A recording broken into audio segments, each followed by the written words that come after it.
రోమీయులకు వ్రాసిన పత్రిక 5వ అధ్యాయము. కాబట్టి విశ్వాస మూలమున మనము నీతిమంతులముగా తీర్చబడి మన ప్రభువైన యేసుక్రీస్తు ద్వారా దేవునితో సమాధానము కలిగియుందము. మరియు ఆయన ద్వారా మనము విశ్వాసము వలన ఈ కృపయందు ప్రవేశము గలవారమై అందులో నిలిచియుండి దేవుని మహిమను గూర్చిన నిరీక్షణను బట్టి అతిశయపడుచున్నాము. అంతేకాదు, శ్రమ ఓర్పును, ఓర్పు పరీక్షను, పరీక్ష నిరీక్షణను కలుగజేయునని ఎరిగి శ్రమలయందును అతిశయపడుదుము. ఎందుకనగా ఈ నిరీక్షణ మనలను సిగ్గుపరచదు.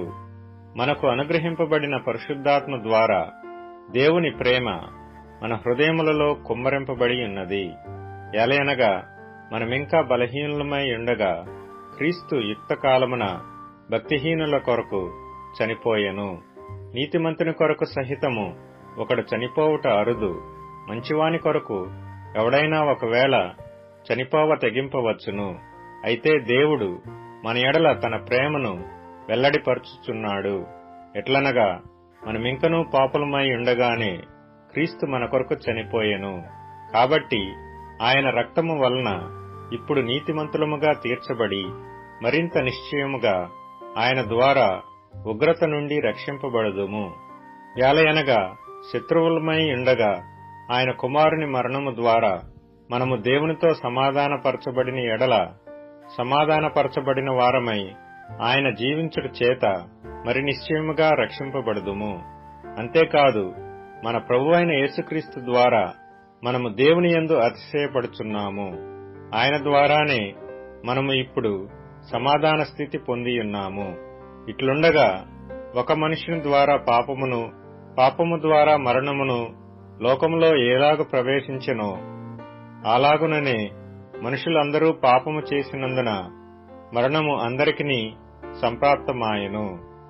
యాలయనగా ధర్మశాస్త్రము వచ్చిన దనుక పాపము లోకములో ఉండెను గాని ధర్మశాస్త్రము లేనప్పుడు పాపము ఆరోపింపబడదు. అయినను ఆదాము చేసిన అతిక్రమమును బోలి పాపము చేయని వారి మీద కూడా ఆదాము మొదలుకొని మోషే వరకు మరణమేలెను. ఆదాము రాబోవు వానికి గురుతయుండెను. అయితే అపరాధము కలిగినట్టు కృపావరము కలగలేదు. ఎట్లనగా ఒకని అపరాధము వలన అనేకులు చనిపోయిన ఎడల మరి ఎక్కువగా దేవుని కృపయు యేసుక్రీస్తును ఒక మనిషిని కృపచేతనైన దానమును అనేకులకు విస్తరించెను. మరియు పాపము చేసిన ఒకని వలన శిక్షావిధి కలిగినట్టు ఆ దానము కలగలేదు. ఎలయనగా తీర్పు ఒక్క అపరాధ మూలముగా వచ్చినదై శిక్షావిధికి కారణమాయెను. కృపావరమైతే అనేకమైన అపరాధముల మూలముగా వచ్చినదై మనుష్యులు నీతిమంతులుగా తీర్చబడుటకు కారణమాయెను.